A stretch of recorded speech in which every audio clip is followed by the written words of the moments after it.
A situação da Petrobras ficou delicada depois de uma série de fatores colocarem em xeque a saúde da empresa.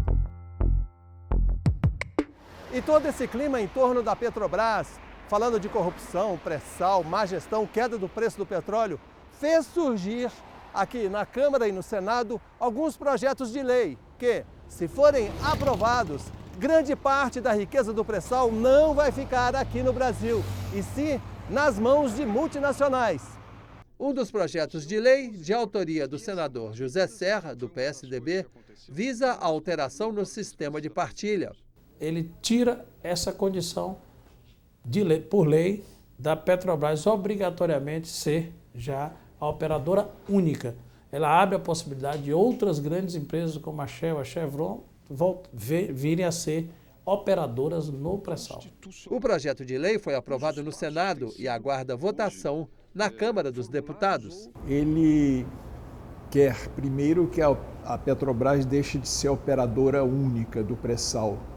E o segundo, quer que a Petrobras não tenha, no mínimo, 30% de participação em cada consórcio de cada campo, né? O projeto do José Serra é o início, é o primeiro passo para desmontar o modelo de partilha e voltar a ser da concessão, que é o que as multinacionais do petróleo querem. O Serra tinha um compromisso com as multinacionais, segundo o Wikileaks, publicado na Folha de São Paulo, que ele ia acabar com a partilha que garantia o petróleo para o governo brasileiro e entregar isso para as multinacionais. E desde quando ele foi candidato a presidente da República, que ele já tinha se comprometido com a Chevron, isso aí é público, inclusive naquelas conversas do Wikileaks que foi divulgado amplamente no mundo, havia um compromisso dele com uma parte com os setores dessas petroleiras internacional de abrir o pré-sal. Chevron reclamou que o PSDB não estava impedindo a implantação da lei que o Lula estava tentando implantar. E o Zé Serra respondeu: não, se eu for eleito, deixa o Lula fazer, que depois que eu for eleito eu mudo isso tudo. Então essas multinacionais, Chevron, Shell, aliás a Shell inclusive, não descobriu petróleo no Campo de Libra, devolveu. E a Petrobras foi lá e encontrou petróleo. A produção do Olhar TVT entrou em contato com a assessoria do senador José Serra para que ele explique melhor seu projeto de lei. Até o fechamento desse programa, não havíamos recebido qualquer resposta. O processo de partilha, o que é? Para explicar de maneira muito simples. Se explora um determinado reservatório, se desconta o custo desse reservatório. O excedente em óleo, que é o lucro da operação, mas é um lucro da operação em petróleo, que vale mais do que dinheiro, né? Porque é matéria bruta, né? Esse excedente em óleo é dividido, uma parte para o Estado, a outra parte para a empresa. E sempre o Estado deve ter uma atitude de querer a maior parte. É nesse sentido que a partilha defende a soberania. E o Brasil acertou ao desenvolver um modelo de partilha. É isso que incomoda esses setores do PSDB que acreditam que o melhor caminho para se explorar o petróleo é agilizar a exploração do petróleo e o que na realidade se dá pelo processo de concessão, mas que beneficia essencialmente as empresas. Se a Petrobras deixar de ser responsável pela operação da exploração do pré-sal, o prejuízo será incalculável.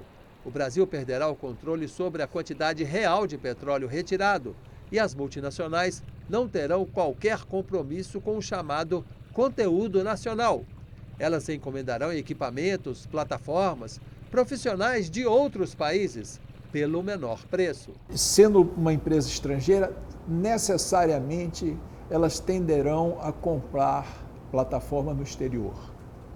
Então isso significará menos encomendas no país, menos geração de emprego no país. Para a Petrobras é fundamental ter a política de conteúdo local. Não é para o Brasil, é mais para a Petrobras. Por quê? Porque para ela ter uma cadeia de fornecedores instalada aqui do lado dela é maravilhoso. Imagina ela ter que trazer uma máquina da Alemanha e trazer também um alemão para fazer a manutenção dessa máquina. Muito mais caro para ela. Nós iríamos perder uma vantagem competitiva que a Petrobras tem em relação às outras empresas. E ainda existem outros projetos de lei que permitem um maior descontrole sobre a riqueza do pré-sal. Se aprovado, o projeto de autoria do deputado federal Mendonça Filho, do DEM, o sistema de partilha não existirá mais. O projeto Mendonça Filho é pior.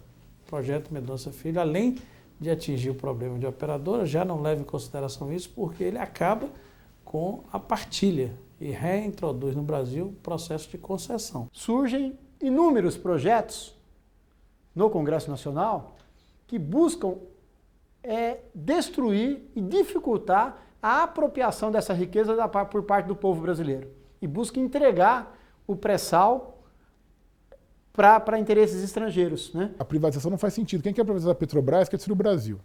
É simples assim.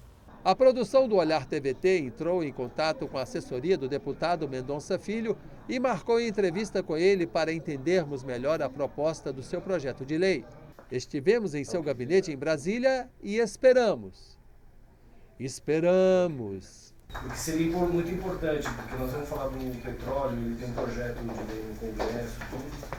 Depois de 1 hora, recebemos a notícia de que ele não poderia nos atender.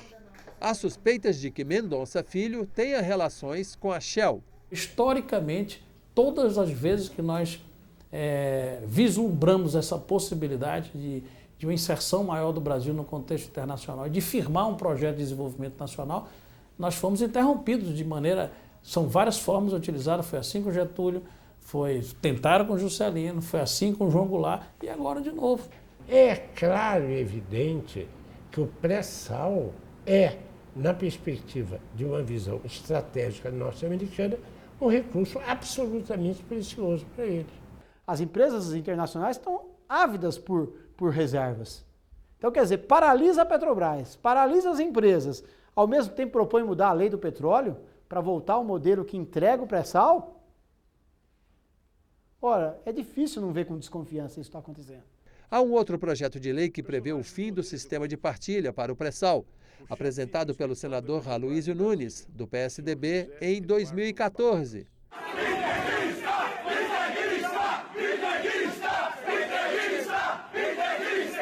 Essa cena mostra a indignação de petroleiros, os chamando de entreguista. O viés privatizador do governo do presidente interino Michel Temer preocupa. Ele disse que pretende usar o Fundo Soberano do Pré-Sal para pagar parte da dívida pública. O fundo, criado no governo Lula, tem o objetivo de garantir a sobrevivência da empresa em caso de crises do setor de petróleo. Temer já se mostrou entusiasta do projeto do senador José Serra. Na ponte para o inferno do Michel Temer, né, um dos pontos é a volta do modelo de concessão. Então acaba com a lei da partilha e volta tudo a ser concessão. Apesar de interesses escusos de outros países, das campanhas difamatórias em torno da Petrobras como a suposta dívida impagável, apesar da corrupção exposta pela Lava Jato, apesar dos projetos de lei que, se aprovados, desestruturariam a saúde da empresa, a consequente desvalorização de seus ativos, apesar da campanha velada pela privatização da empresa, a Petrobras permanece bravamente esbanjando eficiência. Porque se você contabilizar o que vale o pré-sal que a Petrobras tem ativos que são quase que incalculáveis. Ou seja, ela tem como pagar a dívida sem precisar do governo. Em 2015, a Petrobras produziu mais petróleo do que nunca. Foram extraídos por dia 2.128.000 barris, 4,6% a mais do que em 2014. Se somarmos ao gás natural, a produção chega a 2.600.000 barris diários, resultado da competência operacional da empresa e de seus funcionários. Os poços do pré-sal, já em operação, foram responsáveis por mais de 1/3 do total, 767.000 barris por dia. A expectativa é que em 2016 o pré-sal supra a metade da produção. Então esse é o dilema das petrolíferas, inclusive, que às vezes tem muito capital, tem tecnologia e não tem reserva, né? Ou às vezes não tem mercado. A Petrobras tem tudo isso. É importante saber que a Petrobras possui o maior caixa entre as grandes petroleiras internacionais, 25 bilhões de dólares. Todas as empresas de petróleo estão muito endividadas, a Petrobras está mais, né? Chega aí a quase 500 bilhões de reais de dívida. O Banco da China abriu linha de crédito para a Petrobras apenas a partir do compromisso da empresa de que entregará o petróleo previsto no contrato. A direção da Petrobras afirma que nesse ano a empresa deve gerar mais de 22 bilhões de dólares de caixa e que ela tem dinheiro para cobrir todos os seus compromissos até o fim de 2017. O petróleo é um bem estratégico e essencial, que o país não sobrevive sem, né? E ele ainda pode ser utilizado para alavancar o desenvolvimento nacional, então também de uma maneira planejada. Essa é uma empresa que tem que ser olhada pelo que ela produz e o papel que ela tem para a sociedade brasileira. Ela é, historicamente, âncora do desenvolvimento industrial brasileiro. E ela é motivo de ataque justamente por isso. Vamos por partes. A Petrobras está endividada? Está. Mas por que está endividada? Está endividada porque investiu em exploração de petróleo. E ao investir em exploração de petróleo, descobriu o pré-sal, a maior reserva de hidrocarbonetos descoberta no planeta nos últimos 30 anos. Nós, brasileiros, estamos prontos para fazer da Petrobras se mover sem essas corrupções? Claro que sim. Mas para isso nós temos que nos colocar na posição de quê? De vigilantes disto. É importante que o Brasil defenda a sua soberania e que proteja o marco regulatório do petróleo. Eu não consigo acreditar que um marco que foi aprovado em 2010, então 6 anos, diante de uma crise enorme na indústria do petróleo, por um excesso de oferta em óleo, um preço muito baixo do petróleo, que nesse momento a gente vai desconstruir um marco regulatório que defende o interesse nacional. Então é preciso que a população brasileira tenha clareza que o que está em jogo é o seu maior patrimônio, desde a época do ciclo da cana-de-açúcar, da época do ciclo do ouro e da época do ciclo do café. Não dá para abrir mão dessa riqueza. A gente não pode desperdiçar mais essa riqueza, não pode dar de graça para os agentes internacionais essa riqueza.